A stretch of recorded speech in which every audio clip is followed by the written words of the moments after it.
An earthquake was wildly felt across the East Bay this morning. The 3.8 magnitude quake hit shortly after 11 a.m. It was centered near downtown Concord. KPIX5's Wilson Walker joins us live from Concord with the growing odds of a major earthquake. Wilson? Liz, centered just maybe 2 minutes from where I'm standing here in Todos Santos Plaza. We have had a number of these smaller earthquakes lately. They've been adding up around the Bay Area over the last several months. Now that brings us to another part of the conversation, and that is what has been called the shadow that follows a large earthquake, what has said to be driving the earthquake activity in our region for some time. When do we know if that changes? It was more of like a shove. Like, I was laying in bed, so I felt one push and then a louder push, and that was about it. You may have felt it, maybe not. The USGS says this was just at the lower end of what people typically feel.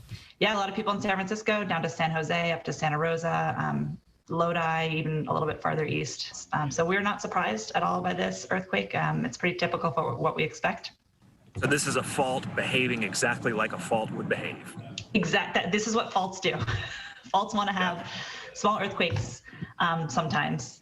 And there have been a few of these smaller, normal quakes lately all around the Bay Area. But our region has been large earthquake-free for some time now, thus the ever-growing concern over the odds of a major earthquake. At some point, we will leave the shadow or the period of relative seismic quiet. Does that tend to refer to large events, or are they talking about just sort of totality of seismic activity?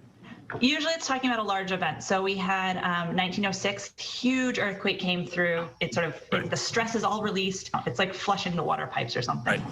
And so that was a very large event, and the seismic shadow from that can last. We don't really know exactly, but 100 years or so. And so we think that along the San Andreas, at least, we're still seeing a little bit of that effect. All right, that's over on the San Andreas. Over here in the East Bay, of course, it's Hayward-Rogers Fault, different fault system that doesn't have the 1906 quake backdated. That is why we often hear that the odds for a major quake over in the East Bay here are larger. So, yeah, these little earthquakes are perfectly normal, and that means the clock is still ticking. Live here in Concord, Wilson Walker, KPIX5. Right after the quake, BART trains ran at reduced speeds. It's standard procedure to allow for time to complete track inspections. People around the Bay Area are tweeting about the tremble. Rob Crawford says he thought a car hit his house in Martinez. Zizzy Cowgill says felt it in Benicia, just a quick little jolt. Jessica Diane Inman says she felt one big jolt in Oakland. Kathleen Frazier says yes, San Francisco on the Panhandle. You can always tag us in your post with the hashtag KPIX.